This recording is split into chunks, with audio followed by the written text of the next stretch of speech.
Merci.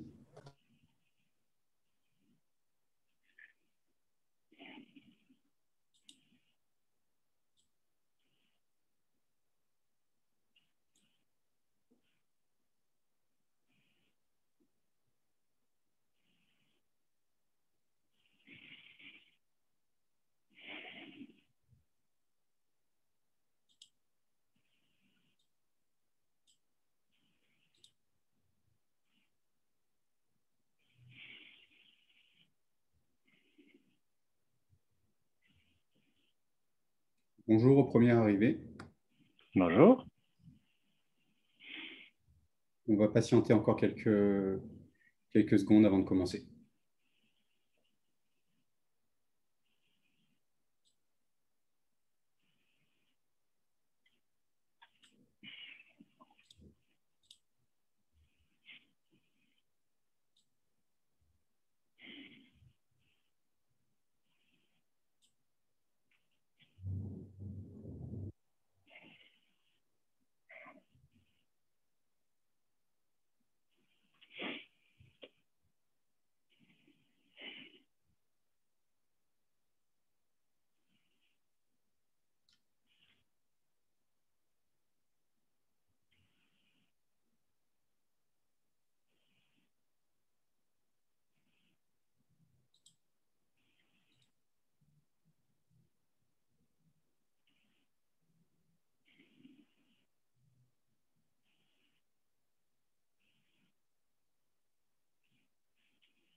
Bonjour à ceux qui nous ont rejoints. On attend encore juste une petite minute et on pourra commencer.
Eh bien, bienvenue à tous. Merci de nous rejoindre ce matin. En plus, à cette heure, à 8 heures, un peu tôt, je pense, pour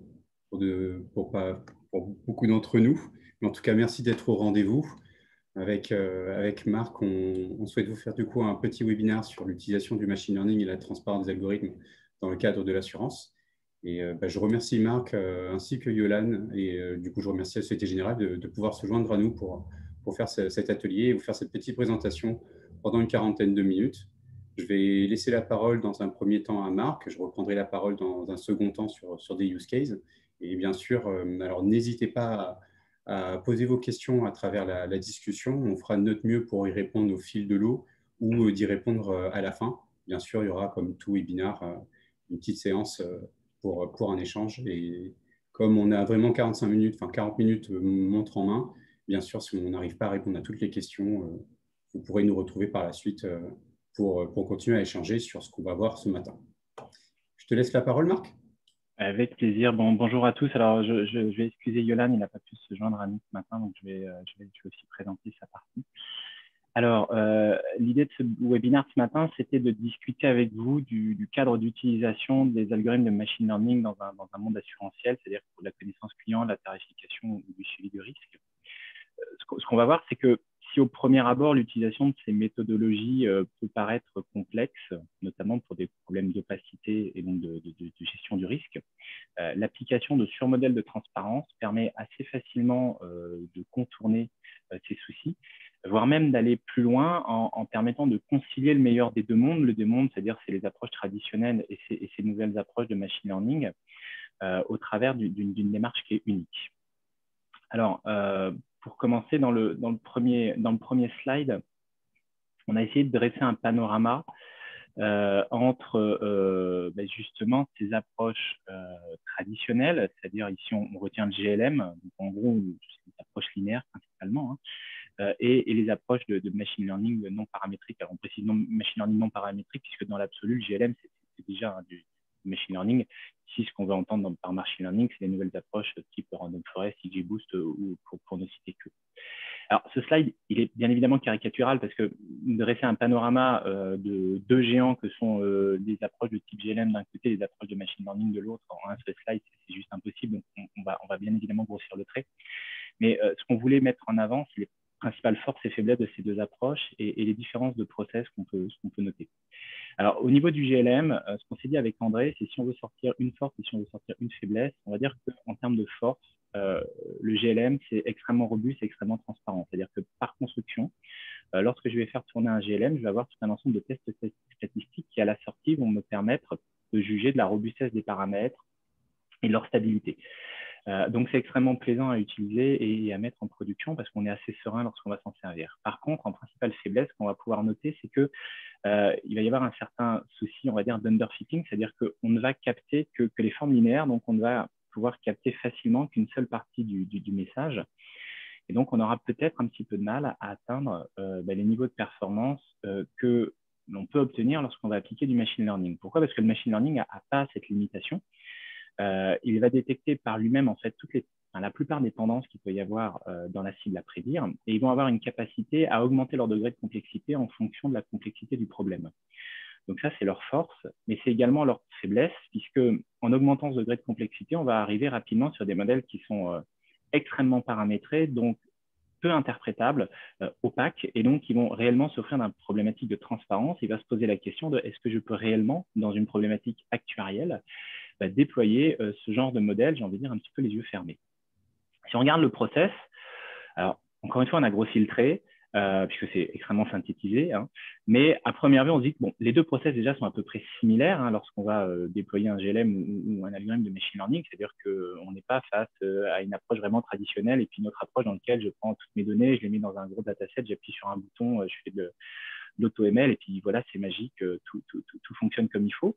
Non, dans les deux cas, il y a beaucoup de data quality bien évidemment à mettre en place. Il y a une énorme partie de featuring engineering à mettre en place. Ce n'est pas parce qu'on fait du machine learning qu'il n'y en a pas besoin.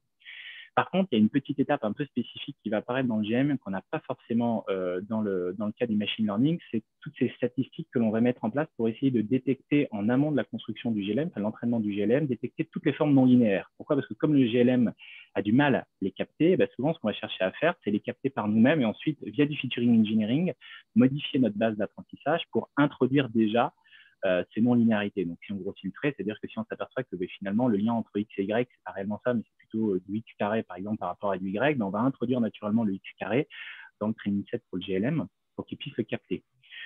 Dans le cas du machine learning, en fait, on va déléguer cette étape au machine learning puisque nativement, il peut le faire par lui-même et il le fait très bien, voire même des fois, il le fait peut-être mieux que ce qu'on pourrait faire avec tout un ensemble de statistiques comme on fait dans le GLM. Donc, cette étape, elle va pas apparaître, on ne va pas avoir cette transformation de la base pour intégrer les non-linéarités. On va le laisser faire avec XGBoost, par contre, ou Random Forest. Par contre, on ne va pas réellement savoir ce qu'il a détecté et ce qu'il a appliqué comme modification, comme tendance linéaire. Et si on regarde les sorties, dans les deux cas, on a des prédictions. Sauf que dans l'application du GLM, on va en plus avoir l'impact de chaque variable sur la prédiction, donc on va avoir de l'explicabilité, alors que dans le XGBoost, on n'a rien d'autre, on a juste une prédiction, on a un modèle qui performe bien, mais on ne sait pas pourquoi.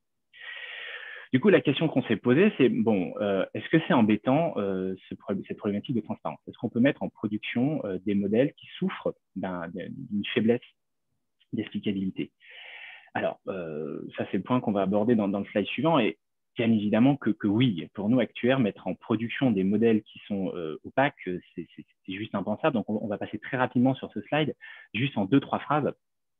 Pourquoi déjà est-ce que les algorithmes de machine learning ne sont pas transparents? Ils ne sont pas transparents par construction. C'est-à-dire que si on veut expliquer le machine learning en une phrase, on pourrait dire que c'est une sous-catégorie de l'intelligence artificielle qui va consister à paramétrer un algorithme de façon à ce qu'il apprenne par lui-même les relations de cause à effet, les relations de dépendance qu'il y a entre un training set, c'est-à-dire un ensemble de données grand X, et une variable cible Y. Donc, il est paramétré pour être le plus performant sur une métrique de prédiction, mais il n'a aucune contrainte en termes d'explicabilité. Ces règles, il les crée lui-même, c'est la machine qui parle à la machine, et donc, à la sortie, il ne nous explique pas ce qu'il a fait, ou alors quand il va l'expliquer, c'est dans un langage en fait, qui est trop compliqué pour qu'un être humain puisse le comprendre. Et donc, c'est de là d'apparaît cet effet boîte noire. Alors, pourquoi c'est embêtant en fait cet effet boîte noire? C'est embêtant parce que avoir un modèle de machine learning qui performe bien sur une métrique de performance, ça ne veut pas dire qu'il ne commet pas d'erreurs. Et encore heureux qu'il commet des erreurs, parce que si un modèle ne commet pas d'erreurs, c'est que soit il n'y avait pas besoin de modèle, soit c'est qu'il y a quelque chose qu'on n'a pas détecté. Mais les modèles qui performent trop bien, souvent, c'est des modèles qui sont régulièrement assez fous. Et le fait qu'il ait une bonne métrique de performance, ça veut juste dire qu'il est bon en moyenne. C'est-à-dire qu'on va moyenniser le taux d'erreur et on observe que ce taux d'erreur est assez faible. Mais dans une approche actuarielle, souvent, le cadre d'utilisation de notre modèle, ce n'est pas forcément le cadre moyen. Par exemple, André va discuter de si on voulait faire un petit peu du curve fitting ou du square Monte Carlo, enfin de l'accélération de calcul de best estimate avec du machine learning. Est-ce que ça marche? On peut avoir une métrique de performance qui est bonne, mais la question qu'il va falloir se poser, c'est est-ce que mon modèle il est toujours bon dans la zone de densité dans laquelle je veux l'appliquer? C'est-à-dire que si je veux faire un business plan, par exemple, en solvabilité 2, bon, avoir un modèle d'accélération des calculs du best estimate avec du machine learning qui performe bien sur sa métrique, je peux me dire que c'est suffisant parce que c'est plutôt dans le cœur de la distribution que je vais m'en servir. Donc, à la rigueur, je pourrais être assez serein. Maintenant, si je veux m'en servir pour faire de l'ORSA, c'est plutôt dans les quantiles à 90-95% que je vais le regarder. Donc, la question, est-ce que ma métrique de performance est toujours bonne? Finalement, est-ce que je ne vais pas avoir des zones de densité au niveau du 90-95% où toutes les erreurs sont en train de s'accumuler et lorsque je vais m'en servir, ça va mal fonctionner. Donc, je suis obligé en fait d'analyser ces erreurs, de bien comprendre ce qu'a détecté le modèle et bien comprendre où est-ce qu'il ne fonctionne pas pour m'assurer que mon cas d'utilisation est bon. Ensuite, mon modèle, des fois, il va commettre, alors, ce n'est pas des erreurs qu'il va réellement commettre dans le sens où ce n'est pas un problème d'apprentissage. Non, on reste sur le slide d'avant. Il va détecter des biais. Donc là, en fait, le problème, c'est pas le modèle, en fait, c'est le dataset qu'on lui a mis en entrée. Ce dataset, il est trop petit. Alors, soit il est biaisé, soit il est trop petit, donc il ne converge pas, il ne respecte pas la distribution du signal initial. Ça, le modèle, il va le détecter, ce biais. Mais il ne va pas le détecter comme une anomalie, il va le détecter comme un signal et il va ensuite propager ce signal et amplifier ce signal au sein de la compagnie. Ce n'est pas du tout ce qu'on veut. Donc, il faut le détecter, ce biais, pour pouvoir le corriger. Et en plus, dans certains cas, ce biais il peut nous faire prendre un réel risque d'un point de vue réglementaire. Parce que potentiellement, le biais qu'a détecté la machine, on n'a pas vraiment le droit d'utiliser ce biais-là pour s'en servir ensuite en production. Sur la droite, vous avez alors une image d'un classifieur qui cherche à reconnaître des animaux. Une fois qu'il a détecté quel type d'animal on va prédire aussi la race associée à cet animal.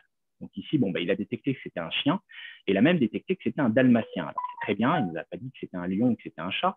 Mais question, pourquoi est-ce qu'il a détecté ça? Donc, en post-prédiction, on a appliqué des algorithmes de transparence qui, d'une manière rapide, ont été détectés les zones d'influence des pixels. Et en fait, ce qu'on observe, c'est les zones qui sont jaunes, un petit peu fluo, c'est ce qu'a vu le modèle. C'est-à-dire que tout le reste pourrait être noir, le modèle prédirait toujours aussi bien. Et ce que nous dit le modèle, c'est qu'il a détecté deux choses. Il a détecté le museau et le poitrail. Donc, on peut se dire, le museau, c'est pour détecter que c'était un chien et pas un chat, par exemple.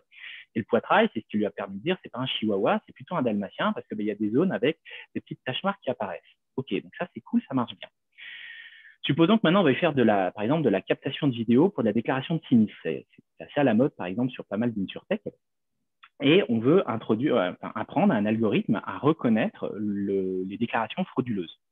Donc, on va mettre tout un ensemble, un training set qu'on va donner à notre modèle, et puis il va savoir en face s'il y avait fraude ou pas fraude, puis il va essayer de détecter les signaux qui expliquent cette fraude. Supposons que mon modèle il soit biaisé, et que dans ce modèle-là, j'ai plus de rouquins qui avaient des comportements frauduleux plutôt que des bruns. Mon modèle, il va détecter que si je suis roux, en fait, il y a de fortes chances que je suis en train de frauder, et donc il va falloir appliquer un process plus lent. Donc, en fait, je suis en train de discriminer les rouquins.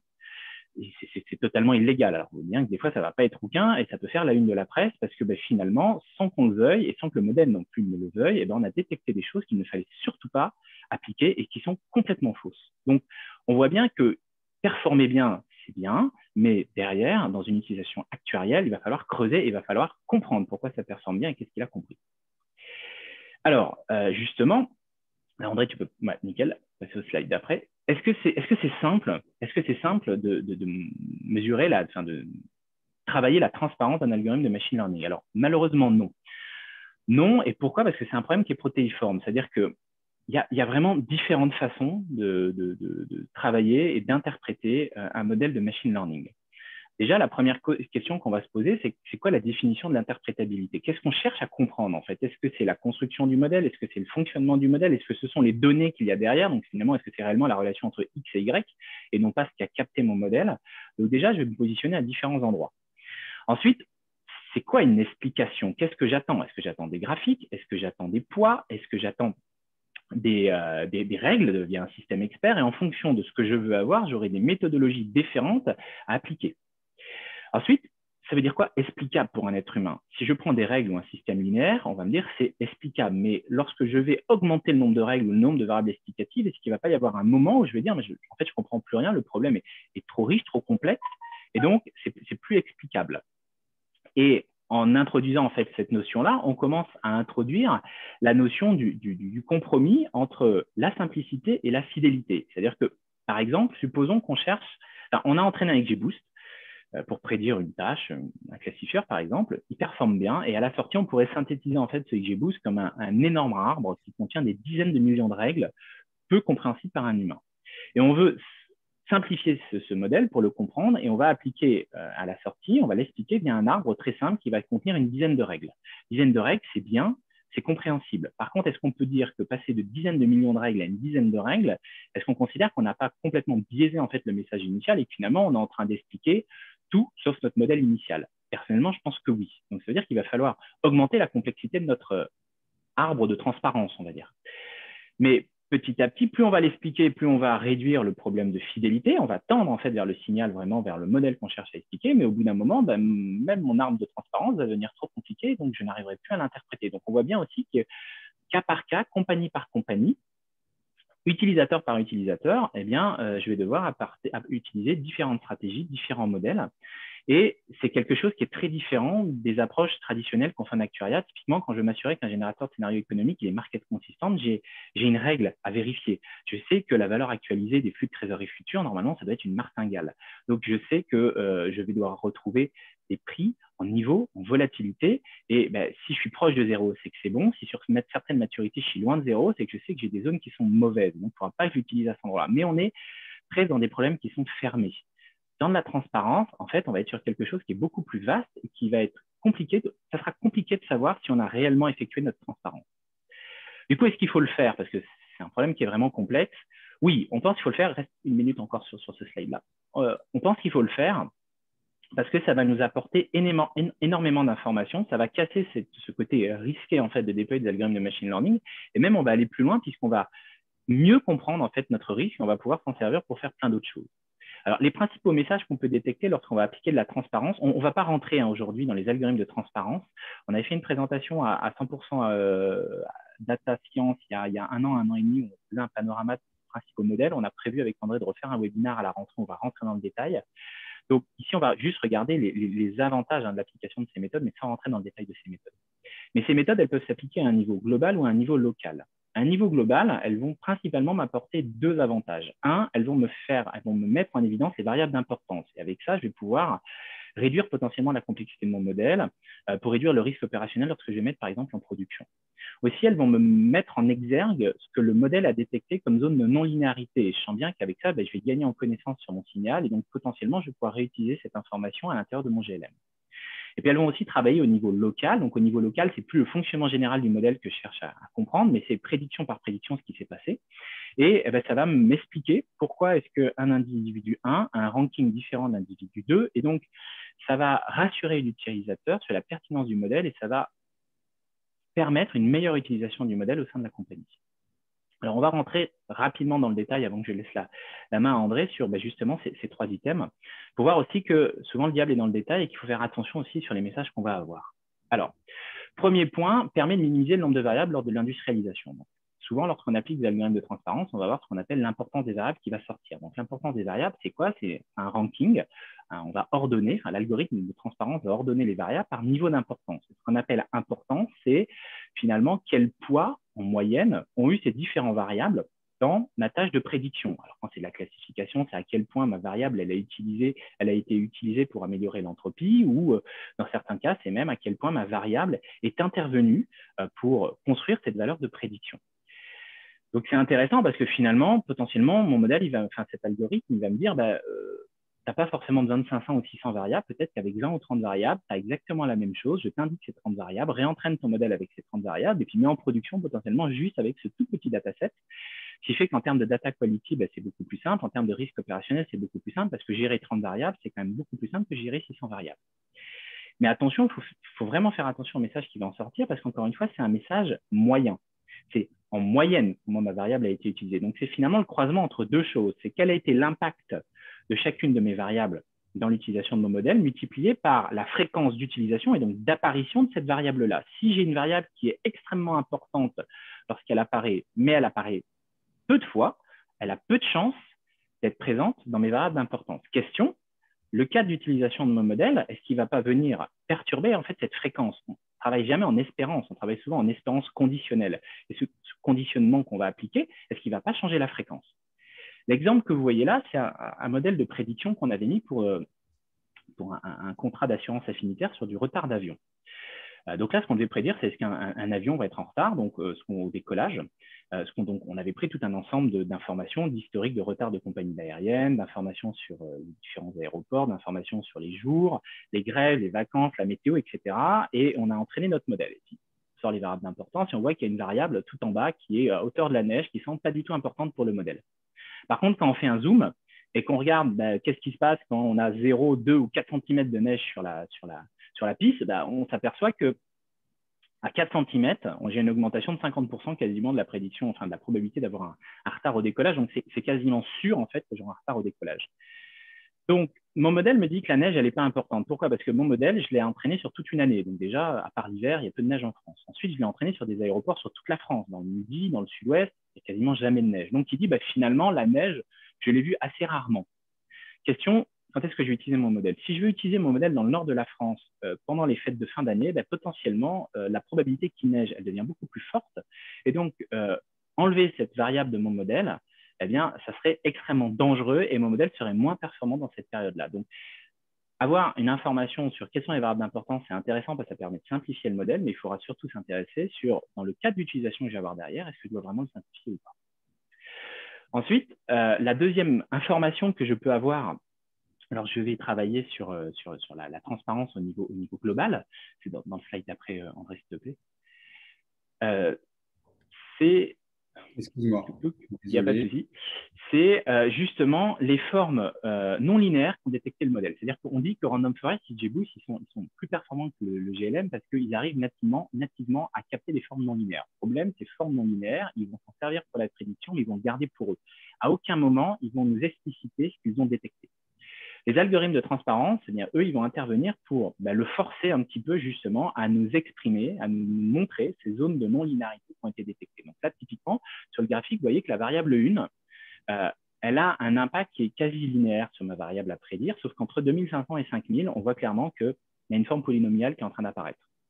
Ça, c'est l'algorithme de transparence qui me l'amène. Et donc, ce qu'on pourrait envisager, c'est de faire une discrétisation de notre variable 1. Dire, je veux entre 0 et 2500, c'est linéaire. Entre 2500 et 3000, c'est linéaire, mais avec une pente différente. Entre 3000 et 5000, pareil, mais même avec une pente décroissante. Et entre 5000 et 10 000, j'ai une autre forme. Donc, je pourrais utiliser la transparence pour discrétiser ma variable et injecter cette nouvelle information dans mon GLM. Là aussi, il va falloir que je fasse attention. Variable 1, ce n'est pas forcément suffisant. On voit dans le graphique de droite que quand on croise l'impact variable 1 et variable 2, on s'aperçoit qu'il y a une vraie relation de dépendance. La variable 1, elle est entre 2500 et 5000, mais si la variable 2, elle est supérieure à 2500, eh bien, ça a complètement neutralisé l'effet. Donc, dans mon GLM, c'est des effets croisés aussi que je vais mettre. On va rarement au-delà d'effets croisés de 2 variables. On fait rarement 3, 4, 5 variables. Mais il va vraiment falloir analyser tout mon problème. Et donc, si j'ai 300 variables, on s'aperçoit que les combinaisons, il va y en avoir un certain nombre, pour bien comprendre ce qu'a détecté mon modèle, pour soit dire c'est une aberration, c'est un biais, donc il faut que je corrige mon dataset, soit dire ok, j'ai détecté quelque chose que je ne connaissais pas et je vais essayer de m'en servir. Je peux m'en servir pour améliorer ma qualité de la donnée parce que finalement, dans ces zones où il y a des effets de levier, il va falloir que je sois très précis en termes de qualité de la donnée.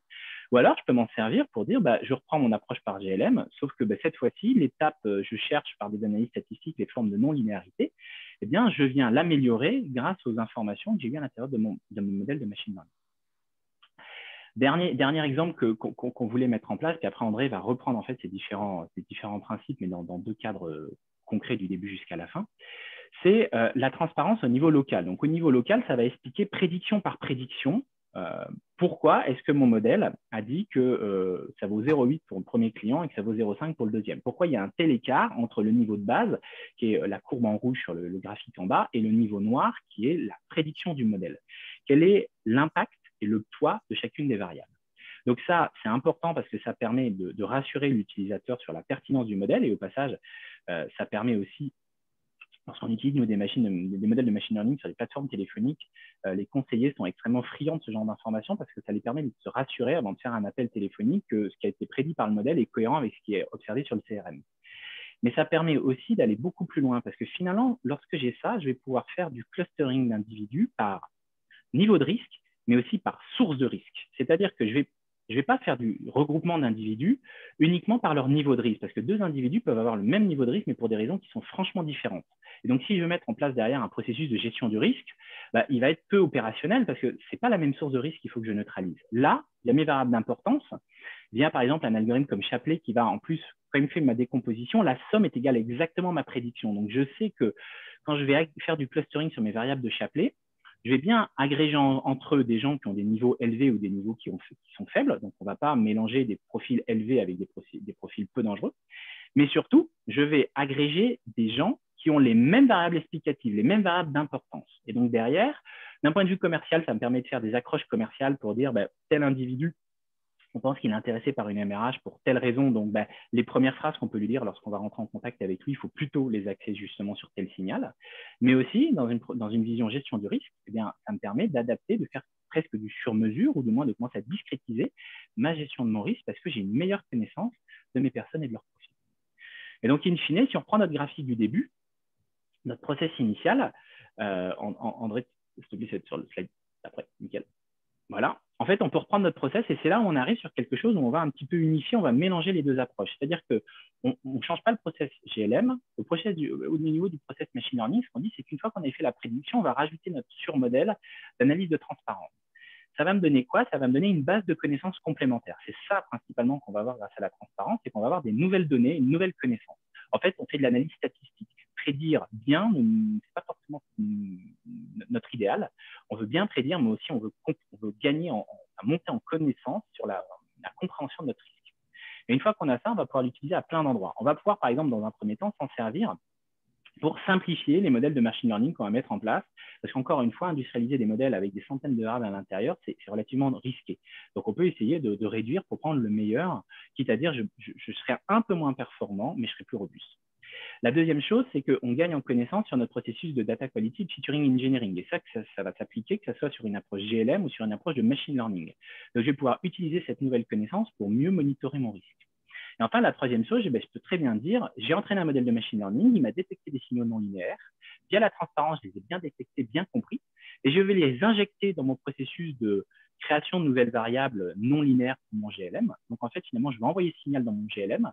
Et c'est le GLM que je vais mettre en production. Et donc, je vais bien consigner le meilleur des 2 mondes puisque je vais approximer la performance de mon GLM, mais je vais garder la robustesse et la transparence de ces 2 approches. Et donc, finalement, j'aurai à la fois de la performance et à la fois de la transparence. Donc, voilà la partie un petit peu générique qu'on voulait partager avec vous. Puis maintenant, André va vous montrer sur 2 cas concrets comment est-ce que ça peut se décliner dans la vraie vie? Merci Marc, en tout cas, pour cette première partie. Et oui, je vais tenter en une douzaine de minutes, du coup, de vous présenter sur deux cas concrets. Tout d'abord, de présenter le contexte, les données, puis de vous présenter les résultats du calibrage d'un modèle de machine learning versus une approche traditionnelle. Et enfin, d'utiliser une partie des surmodèles qu'a évoqué Marc en ce début de séance pour commencer à vous familiariser. Et pour ceux qui veulent aller plus loin, on se tiendra à votre disposition, mais comprendre qu'au fait, au-delà des approches traditionnelles, les surmodèles vont clairement être un appui pour les actuaires et pour les personnes travaillant dans l'assurance, parce qu'en fait, il y a pléthore d'éléments qui vous permettra de mieux comprendre vos données, et ce, sur toute la chaîne d'utilisation de ces données, et bien sûr, du coup, post-machine learning. Alors, sur un premier... N'hésitez Oui, pas à poser vos questions dans le chat pendant la présentation pour qu'on puisse prendre un tout petit peu de temps pour répondre à la fin. Alors, si on prend dans un premier temps une garantie dégâts des eaux, l'idée étant du coup de voir au fait une garantie traditionnelle d'une assurance MRH. Vous voyez là 4 types de critères qu'on retrouve traditionnellement. Le bien assuré d'une part avec le type d'habitation, la zone géographique, si c'est une résidence principale ou secondaire. Puis de l'autre côté, le contenu qui est assuré, la valeur des biens et s'il y a des objets de valeur ou pas. De l'autre côté, bien sûr, les caractéristiques de l'individu, son âge, son genre, bien sûr s'il est locataire propriétaire ou s'il a un colocataire, et en historique de sinistralité aussi sur des produits transverses chez le même assureur. Et enfin, le type de produit, enfin plutôt le type de formule, si c'est de l'essentiel, du confort ou tout risque, que cette garantie était embarquée dans le produit choisi par l'assuré. Si on regarde d'abord sur la présentation des chiffres en termes de fréquence de sinistre, parce que bien sûr, en fait, on ne peut pas faire de modèle de machine learning, on ne peut pas faire de transparence si les gens ne maîtrisent pas ces données. Donc, pour se projeter un petit peu ensemble sur les caractéristiques de la donnée, on se retrouve en fait avec 900 000 expositions annuelles sur 8 ans, avec une fréquence moyenne sur cette garantie dégâts des eaux qui est de 5,4% et qui va toucher 4,6% des individus. Vous voyez ensuite là sur 3 graphes le comportement de la fréquence qui va aller en augmentant sur le nombre de pièces, sur la slide en bas à gauche, et qu'il y a une grosse importance d'exposition sur les surfaces maisons et appartements entre 40 et 80 mètres carrés. Puis, on voit également donc une augmentation de cette fréquence avec le montant de la valeur assurée. Le zéro coïncide avec des places de parking qui seraient assurées ou des éléments où clairement on n'a pas forcément de valeur. Alors, la place de parking, on pourrait considérer la voiture avec, mais on va prendre ce cas particulier de côté. Donc, on voit que ça augmente, que la fréquence augmente avec le montant de la valeur assurée. Et enfin, on voit qu'il y a un peu plus d'appartements qui est assuré dans ce portefeuille que de maisons et une fréquence plus importante pour l'appartement que pour la maison. Et bien sûr, de l'autre côté, donc on a regardé la fréquence de sinistre. Si on regarde le coût des sinistres, on a un coût moyen de 1 300 €, un quanti qui va être à 10 000 €, et puis une charge totale qui est de 72 millions. Alors, plusieurs statistiques ont été faites, bien sûr, statistiques à la fois univariées, à la fois bivariées. Et si on zoome un petit peu sur le montant de la valeur assurée, alors l'idée de ce zoom, vous le comprendrez après sur les slides suivantes. Alors là, vous avez une représentation logarithmique, c'est pour ça que vous ne voyez pas forcément la grosse tendance, mais ce qu'il faut noter, c'est qu'on a une augmentation et une distribution ici en boîte à moustache sur chaque segment de valeur assurée. Et ça nous permettra maintenant de maîtriser au fait nos données et de se projeter sur OK, on a réussi à construire un modèle machine learning, on en comprend les sorties et on pourra s'y projeter aussi sur le surmodèle, sur les surmodèles. Alors, du coup, on a pris un GLM et on a pris un gradient boosting et on a du coup comparer les résultats. Alors, bien sûr, on a fait un hyperparamétrage sur le gradient boosting, on a fait une cross-validation sur les deux algorithmes, et on a bien sûr choisi la loi statistique sous-jacente du GLM qui était la plus en adéquation avec les données. Et puis, on a retenu 4 métriques que vous voyez là, le Gini, le true surpred, le RMSE et la MAE. Alors, le Gini, c'est pour la force de prédiction en moyenne. Le true surpred, au fait, ça va être tout simplement la moyenne, au fait, de la valeur des réels, de l'attente, et sur la moyenne des valeurs prédites. Donc, l'idée étant qu'on souhaite que ce trou surpred, bien sûr, converge de manière ascendante vers 1 pour s'assurer qu'au global, on a bien capté la même tendance dans les prédictions. La RMSE, vous la connaissez, la Root Mean Square Error, il faut la minimiser. La MAE, il faut la minimiser également. Et le Gini, il s'agira de le maximiser et l'idéal, c'est qu'il converge vers 1. Alors, on le voit tant sur la fréquence et sur le coût qu'en pouvoir de prédiction, le GB va venir dépasser le GLM, d'accord, qui va même faire 2 fois plus de gains de Gini sur le modèle de coût. Donc, on a clairement cette ambition de se dire, eh bien, le GLM, il est bien, enfin, il était en prod. Maintenant, comment on peut le challenger? Et on le voit qu'en termes de force de prédiction et sur tous les métriques, on a quand même un avantage sur ce gradient boosting. Alors oui, certes, on voit que sur le true surpred, il est un petit peu en retard par rapport au GLM, mais au final, c'est des choses qui pourraient être tenues, qui pourraient être prises en compte par la suite en termes de correction ou en termes de revue du modèle par la suite. Et bien sûr, cette comparaison des modèles a été faite sur les sorties de la validation par bloc.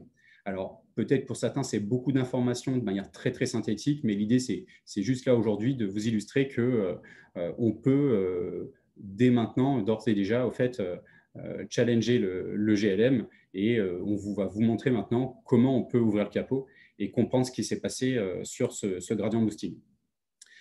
Alors, Marc nous a parlé de l'importance des variables. Donc, l'idée est vraiment de savoir au fait à quel point telle variable a contribué de manière importante ou pas dans la construction et dans l'explication de tel phénomène. D'un côté, du coup, sur votre gauche, la fréquence, de l'autre côté, les coûts.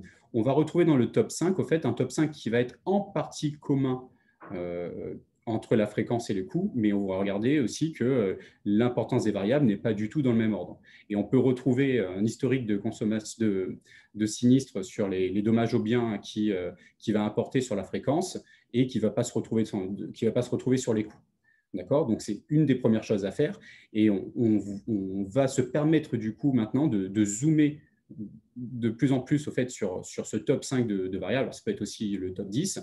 Et on va aller par exemple sur l'utilisation d'un surmodèle qui est l'Aleplot. Alors, l'Aleplot ici, c'est pour une étude globale des coûts. Alors, pour ceux qui ne savent pas ce que c'est l'Accumulated Local Effects, en fait, il s'agit de comprendre comment les features et les variables influencent la prédiction issue d'un modèle, et ce, en moyenne. Dit autrement, en fait, la valeur de l'allée, au fait, va nous permettre en fait, d'interpréter comment l'effet principal de la variable à une certaine valeur va venir au fait se challenger la moyenne de prédiction. Si on se projette, au fait, on sait que le coût moyen était de 1 300 € sur tout le portefeuille, eh bien, on comprend en fait qu'il suffira d'ajouter en moyenne, le surmodèle va nous dire, il suffira d'ajouter en moyenne 150 € sur la classe 8, la dernière classe, où les valeurs de biens assurés dépassent les 49 000 €. Et puis de l'autre côté, en interprétation, on verra que nos prédictions nous mettent en exergue qu'on fera moins 100 € sur ce coût moyen en global pour comprendre en fait, le coût des sinistres sur les valeurs assurées de la classe 1. Si on se projette sur la nature habitation, on peut faire aussi de même et on va se rendre compte du coup qu'on rajoutera en moyenne 270 € sur le coût moyen pour les maisons ou on va enlever moins 150 sur les appartements. Alors, c'est quelque chose de fait qui est obtenu très rapidement post-machine learning et qu'on n'est pas obligé de le faire à la main sur les statistiques, mais surtout on va les comparer et on va se conforter qu'au fait le modèle a bien capté les choses. D'accord? Comme vous pouvez le voir ici. L'idée étant de vraiment de comparer ensuite qu'on ne se trompe pas par rapport au réel. Si maintenant on va faire une étude locale des coûts en utilisant les valeurs de Shapley, alors vous revoyez la formule ici et la décomposition additive proposée du coup par Shap. Et l'idée, c'est de se dire à la moyenne globale de nos coûts, on va rajouter au fait une somme d'effigies qui va être au fait la valeur Shapley associée à la variable J. Et on a considéré ici P variable en tout. Eh bien, ce qui va être important, ce qu'on a pu faire nous par la suite, même si c'est une étude locale, c'est qu'on s'est donné les moyens d'aller identifier 10 individus représentatifs de notre portefeuille et ainsi, au fait, regarder pour chacun de ces individus eh bien, quel est l'impact de telle ou telle variable, et bien sûr, suivant sa modalité, par rapport, au fait, et ce de manière additive, par rapport à la moyenne. Alors, vous avez une moyenne là qui est légèrement plus faible parce qu'au fait, elle est de 1259 et pas de 1300 parce qu'au fait, on avait une base test qui était temporelle et on avait une inflation des prix. Et donc, c'est pour ça qu'on a une moyenne qui est un peu plus basse que 1300. Et donc, on a le même ordre d'importance des variables que vu par le passé, ou en tout cas similaire, et on va constater que on va, pour ces individus qui sont propriétaires d'une maison avec une valeur assurée entre 6 000 et 12 500, eh bien, le fait d'être en maison par rapport à la population globale, eh bien, il faudra enlever 158 € à la moyenne globale. Le fait d'être propriétaire viendra rajouter 74 € à la prime, etc., etc. Donc, vous voyez au fait de manière simple comment on peut explicitement voir clairement quel est l'impact de telle ou telle variable, et ce, sur chaque segment du portefeuille. Alors oui, c'est différent, c'est plus de manière multiplicative comme on peut voir sur le GLM, et encore, le GLM, il n'avait pas pour ambition non plus de le faire par segment, il faut s'en donner quand même les moyens, et donc là, vous voyez que clairement, alors certes, CHAP, il a quand même la contrainte d'être très gourmand en temps pour être construit, mais vous avez cette facilité au fait de lecture après, et ce qu'on s'est tâché quand même de faire aussi, c'est qu'on a vu qu'on avait quand même un petit fond de cale, comme on peut dire, qui pouvait s'avérer plus ou moins important. Et ben, on a fait plusieurs simulations, on a tiré de manière aléatoire vraiment de nombreux individus sur tout notre portefeuille, et on s'est assuré au fait que les 9,9 € ici qui s'y ajoutent, qui correspond à la contribution des 36 autres features, et bien, in fine, correspondent au fait, sur tous nos simulations, à uniquement 5% de l'impact des valeurs Chapelet. Dit autrement, on peut se concentrer sur le top 10 des variables à chaque fois pour prétendre comprendre à hauteur de 95% le résultat et l'impact de chaque variable par rapport à tel ou tel segment. Donc, je vais avancer parce qu'il se fait tard. Sur la valeur Chapelet, au fait, on s'est amusé ensuite de se dire, eh bien, on sait qu'on est capable de faire un modèle de coût et un modèle de fréquence. On est capable maintenant, comme on vous l'a montré, faire de la léplote, faire du CHAP et d'autres surmodèles pour comprendre de manière globale ou locale pour chacun des modèles sous-jacents de fréquence et de coût. Eh bien, on s'est dit qu'à cela tienne, on va essayer d'en faire le produit et on va essayer de construire, au fait, directement les valeurs Chapelet sur la prime pure. Alors, je ne rentre pas dans le détail ici, mais vous voyez qu'on va se retrouver avec non plus P valeur Chapelet, mais P plus 2 parmi P valeur Chapelet, in fine, parce qu'en fait, on va voir vraiment la combinaison de ces deux modèles sous-jacents. Et si on regarde en termes de résultats ce qu'on peut trouver, eh bien, c'est assez riche. D'un côté, au fait, on va se rendre compte que, alors, on a eu certes de la chance, ce ne sera pas tout le temps le cas, mais que, in fine, après croisement, eh bien, ce sont les mêmes variables qu'on a retrouvées dans les coûts et dans les fréquences par le passé, qui se retrouvent dans le top 5, qui nous facilitent la lecture. Et donc, on voit que lorsque on est en tant que propriétaire, on va avoir une prime pure plus importante quand on est locataire. Le fait d'avoir beaucoup de pièces dans notre bien à assurer, eh bien, pareil, logiquement, c'est assez logique de constater que le montant de la prime sera plus importante. Et après, de l'autre côté, par contre, on va commencer à voir la combinaison en fait, et le croisement des deux modèles sous-jacents, d'un côté pour le coût et d'un côté pour la fréquence. Et on peut avoir aussi en fait, une zone d'ombre, un gris au fait, là, que vous constatez, où on ne sait pas, on ne peut pas lire clairement quel est l'impact de cette combinaison de variables sur mon modèle.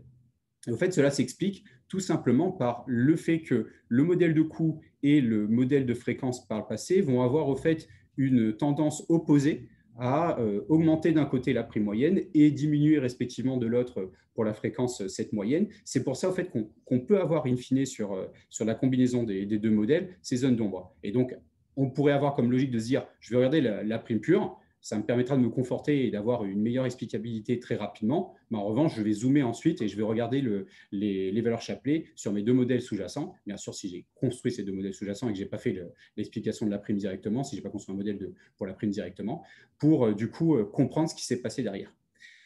Et puis, vous retrouvez là, au final, l'impact directement sur la prime pure suivant le nombre de pièces et puis suivant le fait que je suis propriétaire ou locataire.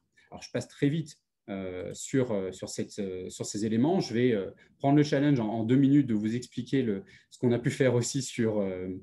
alors, je vérifie quand même si on a une question ou pas. Oui, il nous reste 5 minutes. Donc, je prends le challenge, du coup, en 2 minutes, de vous expliquer le dernier élément et on pourra vous retrouver par mail ou quoi, ou n'hésitez pas à nous envoyer des messages par la suite si vous avez des questions, si vous voulez aller plus loin. Alors, l'idée maintenant, c'est de se projeter sur un processus hors ça et de se dire, on voudrait challenger l'existant et aller plus rapidement et mettre en place, in fine, un modèle de machine learning, tout simplement pour accélérer l'estimation des bels, ceux à la fois pour les bels centraux et les bels choqués, et en déduire au fait le ratio de solvabilité, et ce, en fonction d'un business plan. Marc, normalement, vous a fait un petit teasing tout à l'heure, donc j'espère que vous l'avez bien suivi. Et du coup, si je continue sur cette approche, rapidement pour décrire les données, vous voyez un passif du portefeuille qui est à un âge moyen de 58 ans, avec clairement une grande importance sur les PM en euros et une ancienneté dans le portefeuille de 5 ans. On retrouve une répartition l'allocation d'actifs traditionnelle de un peu moins de 80%, 76% sur l'obligation, 16% sur l'action. Et en termes de base de données, l'idée, ça a été de mettre tous les caractéristiques et tous les paramètres, tant choc de mortalité, tant sur les caractéristiques du contrat, participation à des fils, taux moyen de garantie. Le tout, se dire, disposer de plusieurs scénarios, lancer plusieurs fois notre modèle ALM en interne côté Optimine, et derrière, avec ces résultats, faire une base train, faire une base test, et prétendre de construire un modèle de machine learning qui va nous calculer, nous prédire les bels. Et donc, si on compare, on a pris 2 modèles, un cas plus proche voisin d'un côté, une forêt aléatoire de l'autre. On a comparé la base train et la base test. On voit qu'on a des tendances similaires sur notre MAPE, que vous retrouvez la formule ici. Vous voyez la distribution des erreurs en bas à droite. On a une préférence sur la forêt aléatoire par rapport au cas plus proche voisin. Mais in fine, si on s'y projette un peu plus, on va se rendre compte que suivant au fait ce qu'on veut regarder, et Marc l'a bien dit en séance, et suivant le use case qu'on va regarder par la suite, eh bien, on aura tendance à choisir soit le cas plus proche voisin, soit le random forest. Parce qu'en plus, quand on regarde rien que l'importance des variables sans forcément regarder les shape values et leurs caractéristiques, on va voir qu'au fait, d'un côté, la forêt aléatoire va être plus sensible au choc à l'actif, parce qu'on va retrouver les paramètres de l'actif, et de l'autre côté, les cas plus proches voisins vont être plus sensibles au choc du passif. Et donc, on ne va pas, parce que le cas plus proche voisin avait un peu moins de moins bonnes prédictions, l'écarter dans un premier temps. On va peut-être continuer à creuser, essayer de l'améliorer, parce qu'au fait, il va venir compléter au final notre explication, tant d'un côté, du coup, sur le passif pour le cas plus proche voisin, et du coup, l'actif de côté random forest. Donc voilà ce qu'on voulait vous présenter ce matin. On a tenu l'heure. J'aurais aimé plus vous en dire sur ces 2 use cases et échanger avec vous pour si vous avez des questions. Je pense qu'on n'aura pas le temps de prendre des questions. Désolé d'avance, mais retrouvez-nous soit sur LinkedIn, soit via nos adresses mail et on sera ravis de vous répondre. Et je souhaite à nouveau remercier Marc Guiolan pour cette collaboration. Et comme l'a dit Marc, non loin du GT Transparence dont il préside et j'en fais membre, on pourra vous donner rendez-vous aussi à la rentrée pour voir la continuité de nos travaux sur la transparence. Je te laisse peut-être le mot de fin, Marc, si tu veux rajouter un petit mot. Écoutez, j'espère que déjà la présentation vous a intéressé. Nous, ce qu'on voulait vraiment mettre en avant, c'est que le machine learning, c'est tout sauf obtenir un modèle qui prédit bien. C'est vraiment avoir une autre façon d'analyser un signal. C'est l'analyse statistique en fait classique, mais avec d'autres outils. Et ce que montre André très bien à la fin, c'est que finalement, quand vous attaquez un signal avec une forêt aléatoire ou un cas plus proche voisin, en fait, chacun des deux sont câblés pour capter des formes différentes.